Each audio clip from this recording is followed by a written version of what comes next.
안녕하세요. 알파균의 경제뉴스 시작해 보겠습니다. 2022년 중국 증시 가장 걱정될 때가 기회다고요. 김경환 기자입니다. 한경 매거진이고요.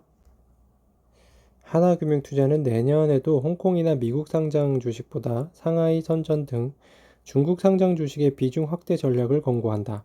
하나금융투자는 내년 상하이 종합지수 예상 밴드를 3,450에서 4,100으로 제시한다.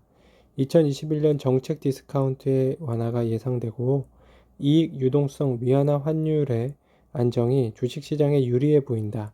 내년 중국 본토 증시 상장 기업의 이익은 연간 10에서 13%대의 증가가 예상되며 상반기 경기와 이익 하강 압력은 정책 대응으로 충분히 완충할 수 있을 것으로 전망된다.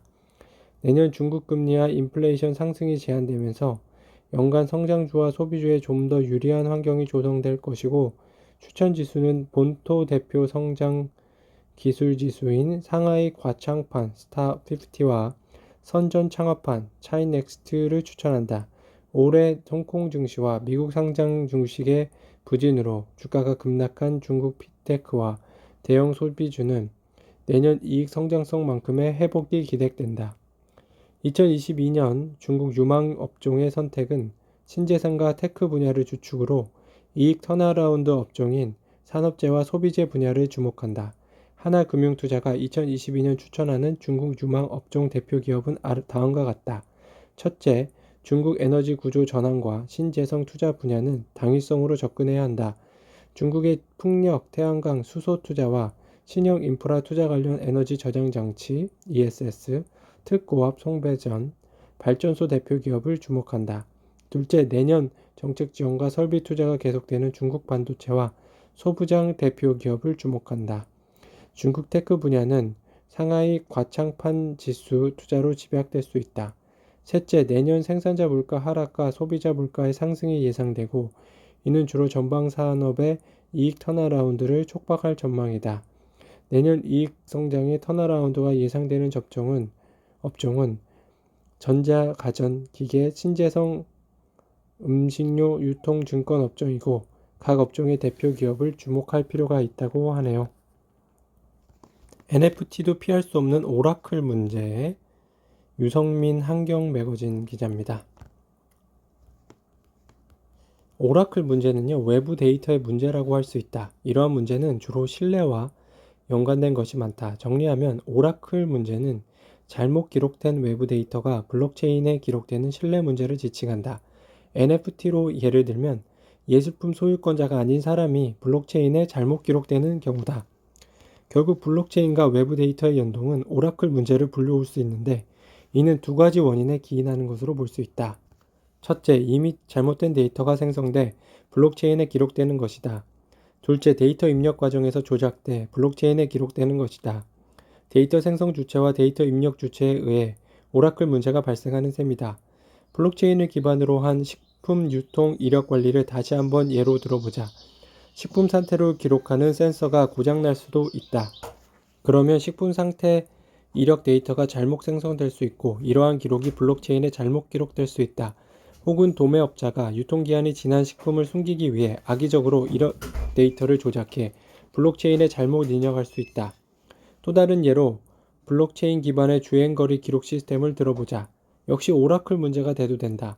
해당 시스템은 센서로 주행거리를 예측하고 이를 블록체인에 기록하는 방식이다. 그런데 센서를 조작해 주행거리를 잘못 측정하게 할 수 있다. 대학교 졸업증명서를 블록체인으로 발행하는 것은 어떨까? 대학교가 졸업증명 사실을 왜곡해 블록체인에 기록될 수 있다. 졸업하지 않은 학생을 졸업했다고 왜곡해 블록체인에 저장할 수 있다. 이에 따라 블록체인 사업에서는 오라클 문제 해결 방안을 강구하고 있다. 답은 오라클 문제 발생에서 찾을 수 있다. 오라클 문제는 데이터 생성과 입력 주체의 불신에서 발생할 수 있는 문제라고 앞서 말했다. 다시 말해 데이터 생성과 입력 과정에서 데이터가 조작될 수 있다. 다음은 조회수 한 건 난 것만 해둘게요. 한국 3,901명 나온 날, 일본은 112명. 확진자 극감 미스테리가 있네요. 네, 일본은 계속 내려가는 게 좀 예전과 다르죠. 한국은 또 낮았는데 갑자기 올라가고 있고요. 내일 일은 잘 모르는 것 같습니다. LS 새 회장의 구자은 그룹 제2 도약 이끈다고 하네요. 네, 구자은 차기 회장의 미래를 한번 응원해 봅니다. 학벌주의가 낳은 기이한 아수라장 대치동의 민낯에 관한 책이 나왔습니다. 네, 관심 있으신 분들은 한번 기사 보시고요. 섬유화학 라이벌 효성 호호롱 수소산업에서 맞붙는다고 하네요. 네, 수소산업의 또 부가가치도 상당하다고 하니까요. 한번 미래를 잘 준비해 보시는 것도 좋을 것 같습니다. 쉽지 않은 V자 반등과 대선 공약이라는 기사입니다.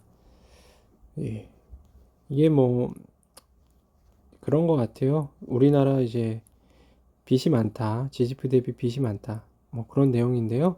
한번 읽어보시고요. 대선 공약에서도 뭐 여러 가지 빚이 많아질 공약들이 많으니까요.